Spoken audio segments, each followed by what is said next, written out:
Why did Odin try to exterminate the giants? If you read into the lore, you'll find a convoluted answer, but I think it's actually very simple. The simple answer to the question is that Odin tried to exterminate the giants for control. Control is probably the most basic and most common of all fantasy villain motivations. From Emperor Palpatine in Star Wars to Ganondorf in the Legend of Zelda series, what these characters have in common is that they pursue absolute and total control over everything and everyone, and are willing to do anything to take and keep that control. Odin is an interesting villain because he approaches the pursuit of control from a slightly different angle. Where Emperor Palpatine and Ganondorf seek control through power, Odin seeks control through knowledge, as he makes very clear in this little speech he gives to Atreus. Everyone's got me all wrong. You think war drives me, or power, wealth? Nah, never have. You know what drives me? What I really want? I want answers. Same as you. See, mortals have it easy. When they push up against life's big questions, they can look to us. They give them meaning, divine comfort. We both know that's a sham. But when we have questions, why are we here? To give meaning to mortals while living without it ourselves? No. We're more than that. And I found something that proves it.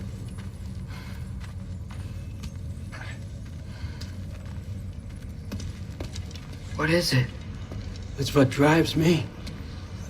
You feel it, don't you? Feels like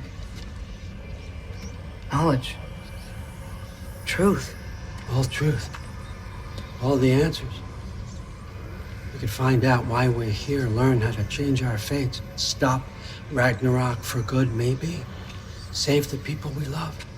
I read a book about Stonehenge once, and in it, that author described a theory of the monument's purpose. And I know this seems like a weird digression that has nothing to do with a deconstruction of Odin's character, but just stick with me for 1 minute, I promise it'll make sense. According to that theory, Stonehenge was a giant calendar through which the ancients could track and predict the movements of the stars. But why? Why pour so many of their limited resources, so much physical effort into this project? What could those builders have gotten out of knowing anything about the movements of the stars? Dumping all their time and energy into building Stonehenge wasn't going to get them clean water, or food, or heal their sick. Surely their time could have been spent more productively elsewhere, right? Well, this author said that the ancients, the prehistoric peoples, they were surrounded by so many questions that had no solid answers. So many things they had no control over. They couldn't control or predict any natural phenomena. Not the weather, not storms, not natural disasters, not famines, not plague. But they could look up at the stars and see patterns up there. Patterns of movement. Patterns that, and this is the really important part, that they could predict. They could not stop a bacterial plague, but they could predict the passage of Venus, Mars, Jupiter, and Saturn through the night sky. This was a form of control for people who had no control over practically anything. By being able to accurately predict the movements of the stars, they possessed an intangible form of control over those stars, or at least they felt like they did. If they chose to read their fates or other important knowledge in the movements of the heavens, they could feel like they even had control over their destiny. And that's exactly the kind of control which Odin wants. Control through knowledge. Odin doesn't just want to know how to predict the passage of Venus across the night sky. He wants to know everything so he can predict everything. Because if he knows everything, then he will feel like he is in control of everything. But just like those builders of Stonehenge who never really gained control over the stars, Odin's pursuit of control through knowledge is ultimately just as illusory and ephemeral. More than anything else, the thing Odin wants knowledge of, the thing he wants control over, is his own ultimate fate. Listen to what he says in this next monologue. Why build your house here? What's in there? I'm gonna trust you. I'm trying to tell you. In the wake of Ymir's death, I saw something. The rift. Possibly the birthplace of reality. I looked inside and something was there looking back at me. It whispered to me things I couldn't possibly comprehend, but I knew they were true. When it blinded me, I thought it was over, that I'd never see inside again. And then I found this. And I knew that it would finally let me see the answers You see, son, I don't know where I go when I go. There's no Valhalla for me. Ragnarok cannot be the end.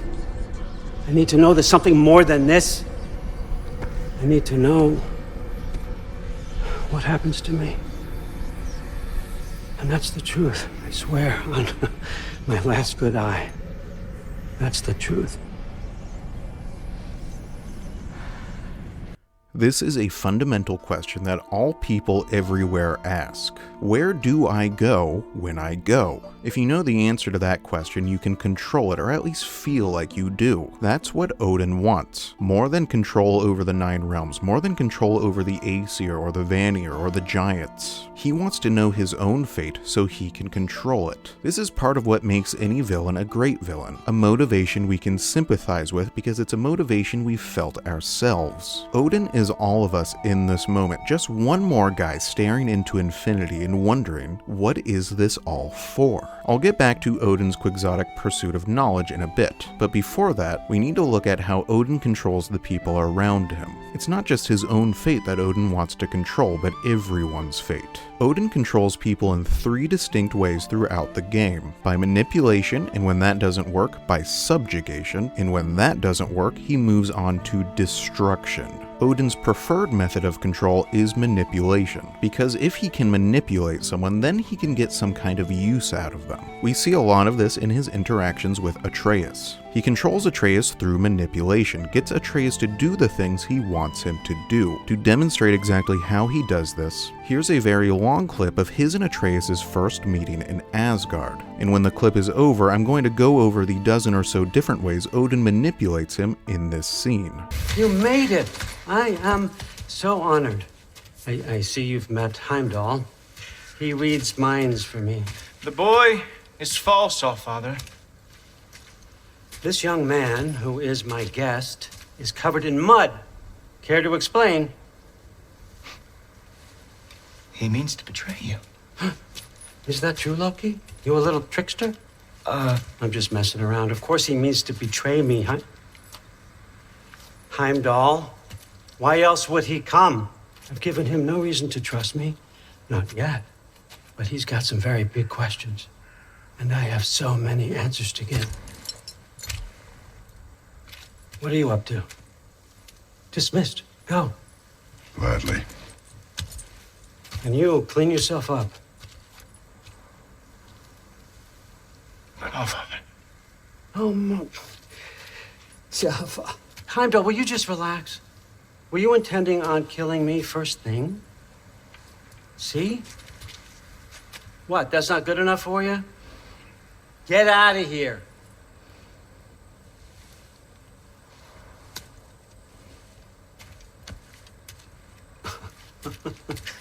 He's a lot, I know. Very perceptive, but sometimes he just forgets to think, you know? Hey, I got some places to be.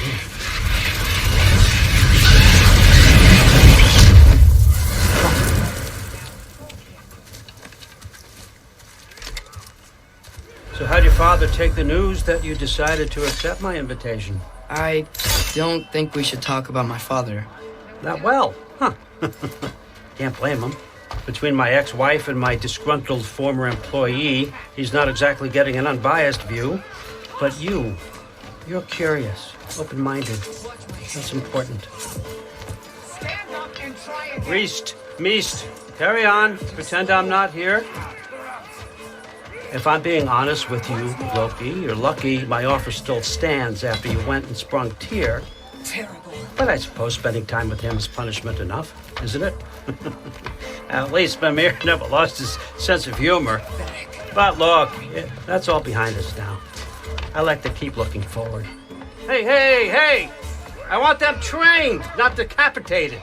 Just keep it below the neck, all right? Is that really what you do when I'm not here? Odin maneuvers through like 20 different rhetorical tricks over the course of that scene, in a rapid-fire succession so both the audience and Atreus barely have time to focus on and process any single tactic. And each of those rhetorical tricks is designed to have a different effect. His first rhetorical trick is a kind of honesty, speaking in a very direct, seemingly forthright manner. Manipulation doesn't always equate to falsehood. falsehood. A really good manipulator will use as much truth as they need to get their way, switching back and forth between honesty and falsehood depending on the current needs of the situation. Odin is honest about the fact he knows Atreus is there to trick him. That reveal immediately throws Atreus off his guard. How do you lie to someone who immediately says, "Hey, I know you're lying and I know why you're lying and I don't care, let's be best friends, here's my talking sword, her name is Ingrid and she loves you"? The next rhetorical trick is humor, which Odin gets a lot of use out of. Notice that moment where he pretends not to know where Heimdall is behind him. Odin is the most powerful and most observant god in all of Norse mythology. He knows where Heimdall is. It's all a performance. Pretending that he doesn't, being goofy, being a little silly, that makes him seem like less of a threat, more likable, more approachable.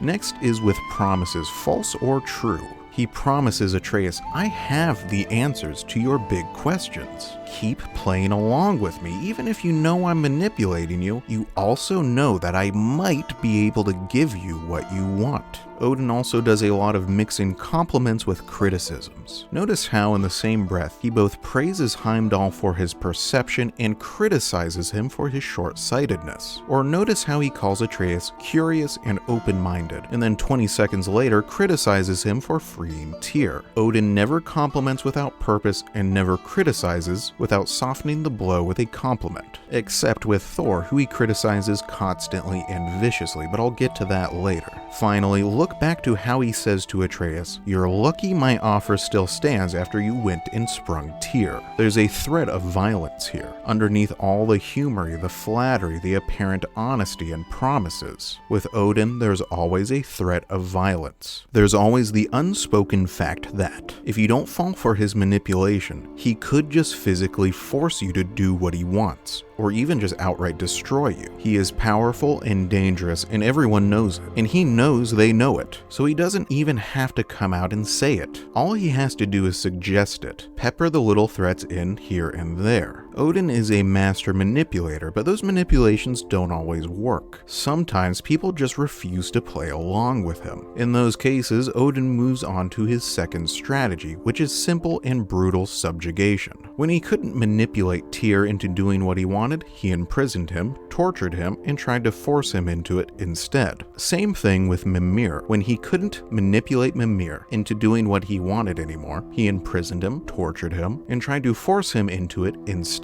Odin's interactions with Thor are another example of this, but a little different. Odin doesn't seem to make any real attempt to manipulate Thor. He doesn't use any flattery, humor, honesty, or promises with Thor. He just emotionally bullies the big guy into doing anything he says. Thor was really great. I learned a lot from him. You learned something from him? Really now? Okay. What did you teach the kid? Nothing. What could I possibly teach him? Exactly. What are you going on about? I just don't get it. The mask. Bringing the giant that killed my sons here. Why? I can explain it to you, but I can't understand it for you. Stop letting your wife think for you. She's clouding whatever's left of your brain. This isn't about her. No, it's about your limitations. Accept them and move on. Now go smash something, will you? Honestly, I liked you better as a drunk. This is another form of subjugation, a sort of verbal or emotional subjugation. Whenever this subjugation fails, Odin resorts to his final method, destruction. You can see this most clearly with Thor. When Thor finally stands up to his father and says no, Odin immediately kills him. Why isn't he dead? Are you talking? Who told you to do that? You don't talk! You don't think! I think you kill! It's a simple fucking concept! Sif was right about you. I just didn't want to see it. What is this? Are you broken? I am your father. Take the hammer and kill who I tell you to kill!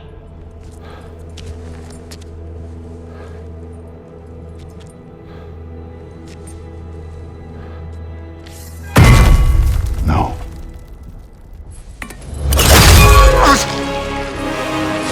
I didn't want this. I did not want this.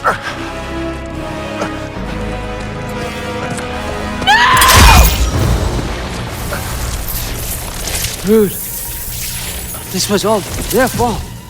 They've done this to us, to our family.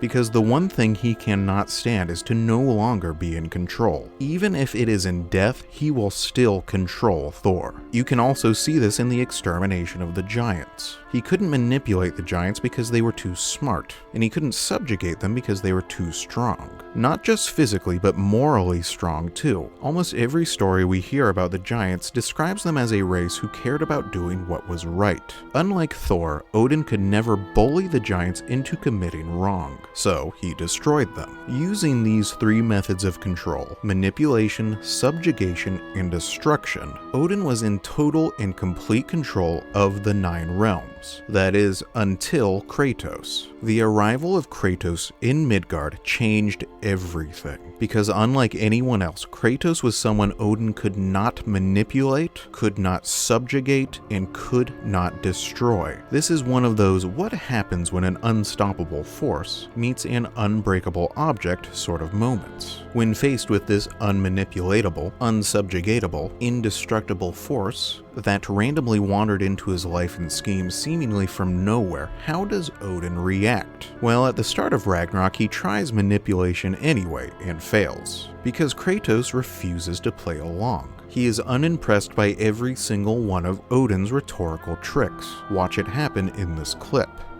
You know who I am? Back before winter set in, there were some misunderstandings. Regrettable ones. But I think we all have a better idea of who we're dealing with. Now, what you did to his boys. Self-defense. Dying is what we Aesir live for. And let's be honest, they were kinda useless. But Baldur, he had value. He was my best tracker, my closer. Yeah, his mind was gone, sure. But he had his uses, and now he's gone because of you. You follow me?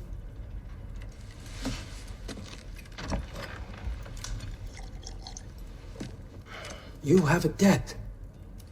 You're no fun anymore. What do you want?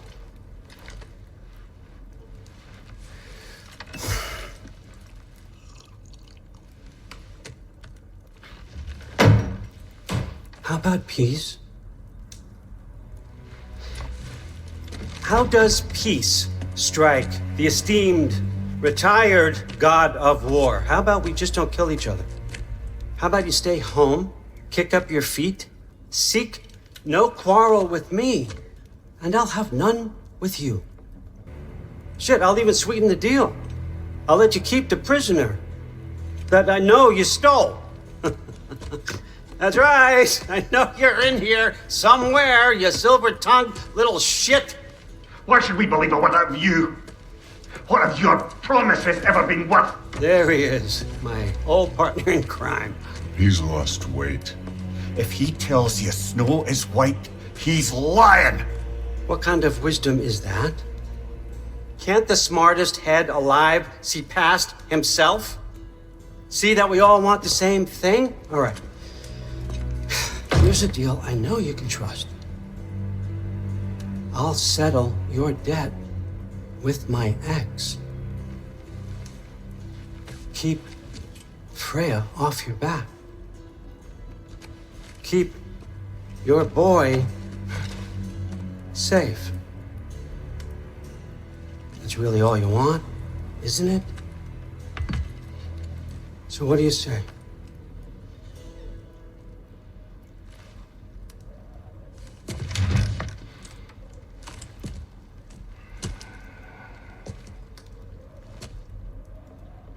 No. In response to all that, the humor, the supposed honesty, the veiled threats, the promises, Kratos simply says no. Also notice that the only reason Odin allows Thor to attack Kratos is to give him time alone with Atreus, because even if he can't manipulate Kratos, he is betting that he can manipulate his son, but he needs to be alone to do that. You might be asking, why doesn't he just destroy Kratos? That's his normal MO. Manipulate until he can't, then subjugate, then destroy what he can't subjugate. But notably doesn't do this with Kratos. Well, there are two reasons for that. Firstly, and most simply, Kratos is the god killer. Kratos has a special gift for killing gods. Sometimes it seems as if all of his powers and talents are focused into that one skill tree, slaying gods. Trying to destroy Kratos has worked out really poorly for a lot of gods in the past, and Odin knows it. Trying to destroy Kratos is a Hail Mary method of last resort, which, out of a sense of self-preservation, Odin will try to avoid. Secondly, because Odin wants to manipulate Atreus, and that's a lot easier if he doesn't kill his father. Atreus will never work with his father's murderer, so for as long as Odin needs Atreus, he needs Kratos to still be alive. Except he actually does not stop trying to manipulate Kratos after this scene, as is ultimately revealed. He can't manipulate Kratos openly, so he tries to do it in disguise instead. Odin disguises himself as Tyr, a disguise so perfect no one ever suspects it. As Tyr, Odin engages in an absolutely brilliant manipulation, which is that he manipulates by appealing to the goodness and virtue within our heroes. He knows that Kratos, Atreus, and their whole crew want to do what's right, want to do good, want to be virtuous. So watch what Odin does under the guise of Tyr. Midgard. But if Atreus is in Asgard, there's no getting him back without an army. We should be raising one. Yes, nothing like a catastrophic war to improve the situation. The boy seems quite capable, perhaps if you simply give him some time. You are not free of blame here. You encouraged his foolishness, his confusion. I do not seek war. But if Odin has stolen my son, do not doubt the lengths I will go to. Your nature has always been clear, Kratos. But you, Freya. War is a first resort. That's not the Freya I knew. I hope the Norns can give you the counsel you need. Perhaps mine is no longer of use here. Tyr, stop. This is no time to divide ourselves further. Come, sit, please. What's so amazing here is that Odin is manipulating them by encouraging them to be their best selves, to avoid violence and bloodshed. Odin is manipulating them by encouraging them to do the right thing, because in this case, them doing the right thing helps Odin, because they won't kill him. The thing is, fake Tyr here would be correct like 99% of the time. 99% of the time, bloodshed and violence should be avoided at all costs. But if you take this to an absolute, declare that you will never fight ever, no matter what, then this desire for peace becomes self-destructive. Every now and then, an Adolf Hitler shows up, and then pacifism fails, because the only way to stop an Adolf Hitler is through violence. If Kratos and the rest refuse to ever fight Odin, then Odin will be free to continue slaughtering the Vanir, free to continue his extermination of any remaining giants, free to continue destroying Midgard. His manipulation is brilliant here because what he's saying should be right, but not in the exceptional circumstance of opposing a murderous tyrant. It's really smart. Odin only drops his near-perfect Tyr disguise a couple times. One of the most interesting moments I noticed was when Brock and Sindri reveal that they stole the self-replicating golden Draupnir ring from Odin. Notice how fake Tyr reacts to that revelation. Draupnir? I bloody knew these two had nicked it. And Odin blamed me for it disappearing. They stole Draupnir. We didn't steal nothing. We just ungifted what never should have been gifted in the first place. In that clip, fake Tyr gets up in Sindri's face and says, "That was you?" This is a bizarre reaction because Tyr really shouldn't care. It has nothing to do with him. But Odin, he would care a lot about learning who stole something from him. This moment shows how, despite trying to control everyone around him, Odin is often unable to control himself, his own responses. He's surprisingly hot-headed and impetuous. You can see this aspect of his character most clearly when he murders Brock. This is what I'm needed for. This is my purpose. One last time, I will pick up my spear and I will lead us to Asgard. Excuse me, but if you got a way to Asgard, where's that idea been this whole fucking while? Lads! Rather a fair question, brother. You withheld Asgard. You would have gotten us all killed, and we needed to give Loki time to find his destiny. Here it is. It's all led to this. If we can get inside, I'm going after Odin. I will not stop you. We can do both. Spot on, brother. If the mask doesn't give us an out, we'll still have the drop on him. Works for me. Let's do it then, and quickly, before he sees us coming. He does hate surprises. Slow down, you damn spruce. I still want to hear the details on this, new way to Asgard you got. Spill it! It's an ancient path. We can't reach it from here. Where then? Let me collect my things and I'll show you. You ain't got no things. And where you going with that mask, Brock? That belongs to the kid. He earned it. All you done was make passable dirt soup.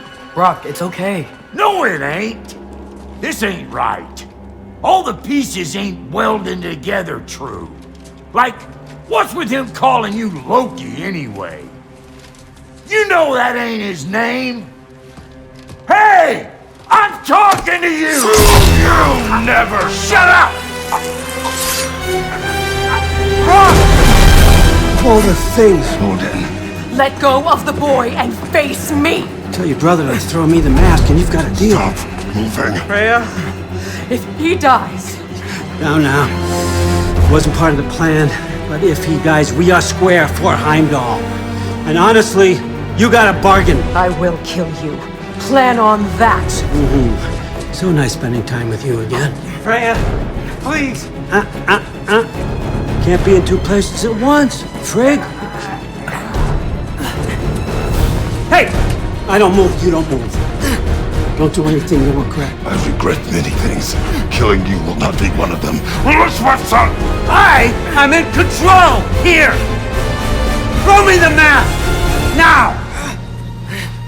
Odin's murder of Brock is purposeless. It accomplishes nothing. It doesn't help Odin in any way. It doesn't further any of his plots or schemes. I think it is a purely spontaneous, unplanned murder. The only reason he does it is because Brock is annoying him. This is a moment where Odin appears to have lost control of himself, done something without thinking through the consequences.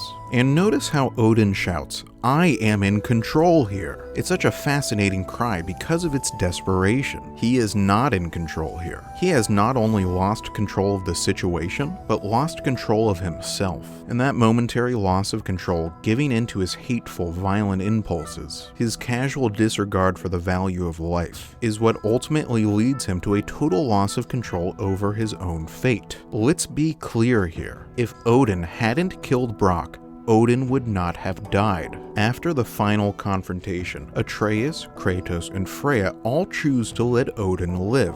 It's Sindri who kills him, in revenge for the murder of his brother. If Odin hadn't lost control here, he would still be alive here. It's so fascinating that the man who cares more about control than anything is undone by being unable to control himself. In literature and film and video games, pursuit of total control almost always leads to total destruction instead. Odin is one more in a long line of characters to learn this lesson. These stories about the way pursuit of control leads to destruction speak to the human reality that we are not in control. You and I will never be in total total control of our lives. Whether it be sickness, loss, disaster, something will always come to show us how little control we have. To conclude this essay, I want to watch this scene where Angerboda warns Atreus against trying to change his fate. Sorry. I don't know what happened. Oh, don't worry about it. It happens to everyone. That happens to everyone? Not the wolf part, but getting scared about your future. That cannot be my future. It says I serve Odin and my father dies. There's just no way. Look, this is the only way things turn out. The sooner you accept that, the better. Oh, shit, that was mean too. So Angerboda claims here that fate is unchangeable, and the story proves her incorrect, because Atreus and Kratos do change this fate. Kratos does not die. What Angerboda gets wrong is that she's thinking at too grand a scale. No, you can't control fate. You can't control the future. You can't control the stars. You can't control the planet. You can't control everyone around you. But you can control yourself. You can control the choices you make.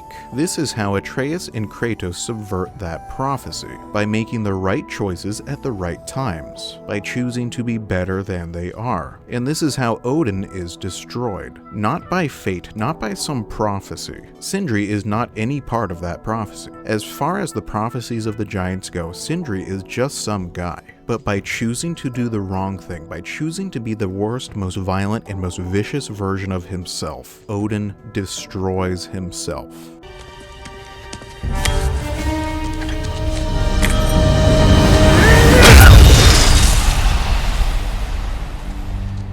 That's what comes next.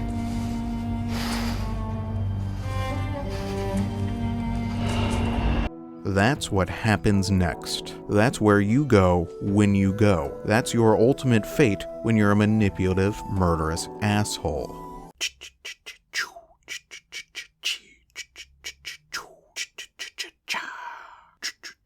Oh yeah. Woo. Wee. Woo.